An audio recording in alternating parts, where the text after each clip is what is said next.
Hello everyone, welcome back to the channel.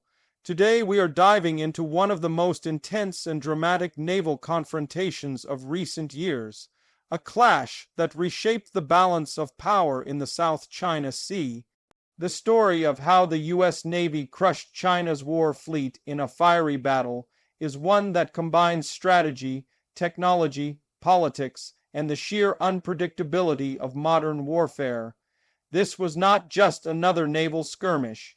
This was a turning point in the Pacific, and what happened afterward took the entire world by surprise. It all started with rising tensions over disputed territories in the South China Sea. For years, China had been building artificial islands, fortifying them with airstrips, radar systems, and missile launchers. The United States, committed to freedom of navigation in international waters, repeatedly sent ships through the area to challenge Beijing's territorial claims. Each trance, it made headlines, but this time was different. This time, both sides were ready for a confrontation. The USS Gerald R. Ford Carrier Strike Group had been deployed near the contested Spratly Islands. Its mission was clear: deter aggression, ensure open sea lanes, and signal that the United States would not back down. China, on the other hand, had amassed a significant fleet in the region, including destroyers, frigates, and even its own aircraft carrier, the Shandong. Both sides knew they were on a collision course, and the world watched nervously as warships maneuvered dangerously close to one another. The first shots were fired after a tense standoff that lasted for hours. Reports indicate that a Chinese destroyer locked fire control radar on a U.S. vessel, an action considered hostile under international maritime protocols. The U.S. ship responded with warning shots. Within minutes, the situation spiraled out of control. Missiles were launched, jets scrambled, and the battle began. The South China Sea turned into a war zone lit by tracer fire and missile trails. The U.S. Navy relied heavily on its technological edge. Aegis-equipped destroyers intercepted incoming Chinese missiles with SM-6 interceptors, creating a protective shield around the carrier group. F-35C fighter jets launched from the deck of the Gerald R. Ford and quickly gained air superiority.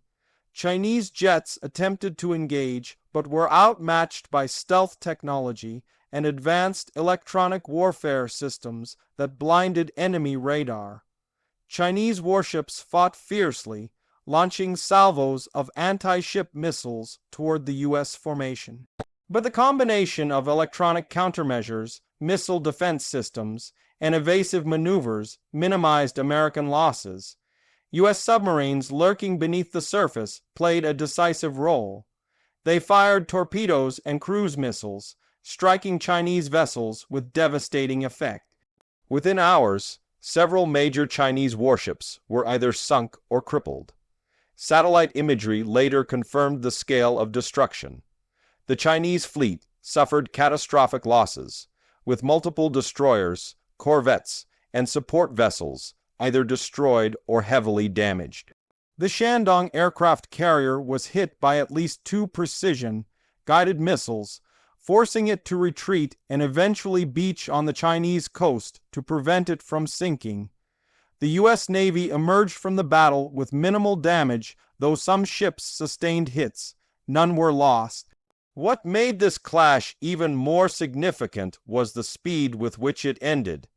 Analysts expected a prolonged conflict, but the overwhelming firepower and coordination of the U.S. strike group ended Chinese hopes for a decisive victory in a matter of hours.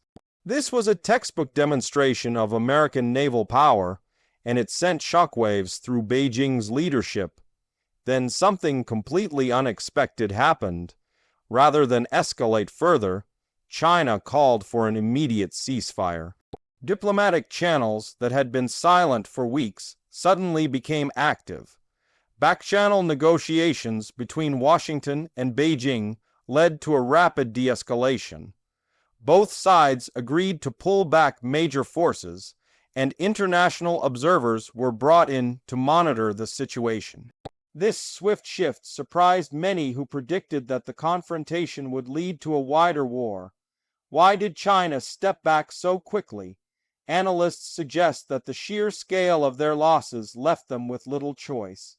Continuing the fight would have risked even greater damage to their fleet and potentially drawn in U.S. allies like Japan, Australia, and the Philippines. There was also the economic cost. Within hours of the battle, global markets were already reacting violently. Oil prices spiked, shipping routes were disrupted, and investors feared a worldwide economic collapse if the conflict continued. For the United States, the victory carried both pride and caution. Military planners knew that such a clash, even if successful, could easily spiral out of control. The Pentagon issued statements emphasizing that the U.S. sought peace and stability, not war. President and senior officials made public appeals for diplomacy, even as images of burning Chinese warships spread across social media, sparking heated debates worldwide. The aftermath of the battle also revealed how vulnerable modern navies can be. Despite its victory, the U.S. Navy had to conduct rapid damage control, repair missile, struck decks, and replace expended munitions. Chinese forces, meanwhile, began a massive military review, determined to upgrade their missile defenses, improve radar systems, and accelerate production of next-generation warships. This battle will likely be studied for decades as a case study in 21st century naval warfare. It showcased the importance of air superiority, electronic warfare, missile defense, and submarine operations.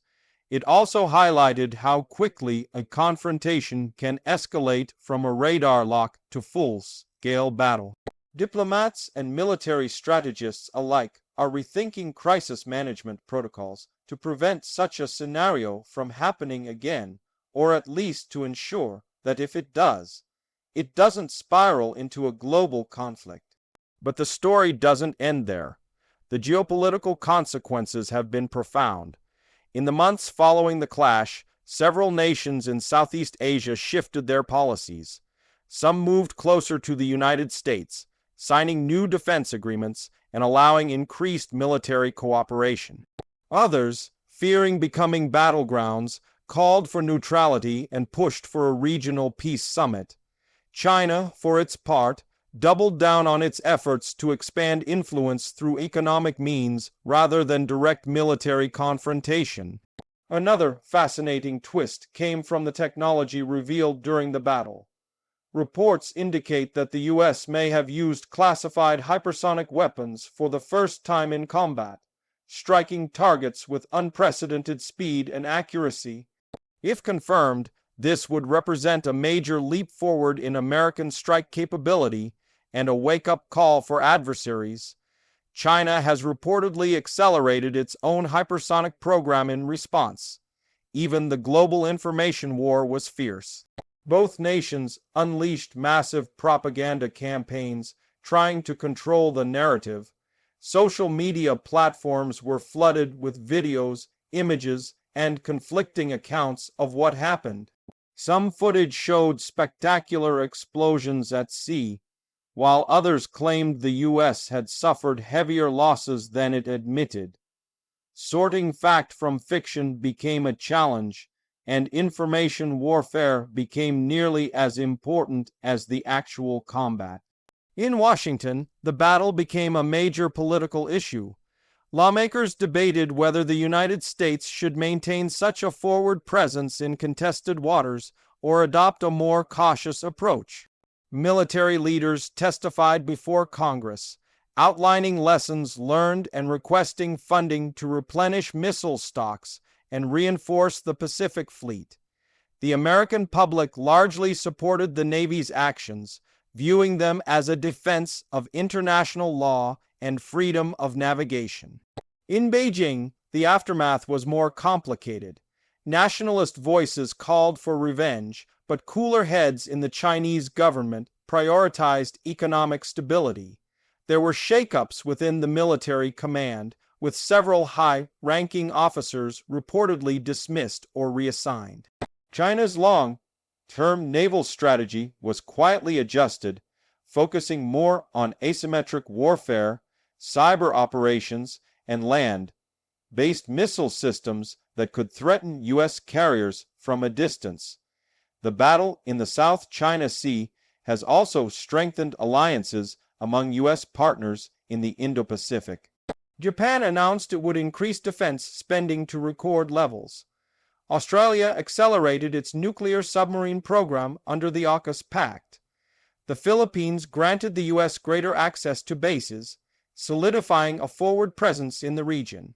Even India stepped up naval patrols in the Indian Ocean, signaling its willingness to counter Chinese influence. What this confrontation truly demonstrated is that the South China Sea remains one of the most dangerous flashpoints in the world. The region is not just about fish stocks or shipping lanes, it is about power, prestige, and the future of global trade routes. Whoever controls these waters holds a strategic advantage that affects the entire world economy. Looking ahead, the big question is whether this battle will deter future conflict or simply set the stage for an even larger confrontation. History shows that great powers rarely back down forever. As China rebuilds its navy and the United States strengthens its alliances, the potential for another clash remains. But perhaps this battle, and the close call it represented, will encourage both sides to develop better communication channels and crisis management tools. For now, the world has stepped back from the brink. The South China Sea is calm again, though the wrecks of warships lying on the seabed are a grim reminder of how close the world came to a wider war. The United States demonstrated its ability to project power and defend international law, while China learned a costly lesson about the dangers of direct confrontation. Both sides are likely preparing for the next round, whether it is diplomatic, economic, or military. This story is a powerful reminder of the stakes involved in the Indo-Pacific region. The clash may have lasted only a few hours, but its consequences will shape global politics for years to come. The U.S. Navy's crushing victory showed that technology, training, and readiness can make the difference in modern warfare. What happened next, the sudden turn toward diplomacy, showed that even rivals locked in conflict can find a way to step back from disaster. And that's why this battle will be remembered as more than just a fight at sea.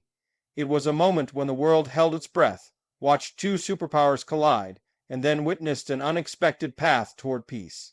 What happens next in the South China Sea will be crucial, but for now, the lesson is clear. Deterrence works, but dialogue is essential.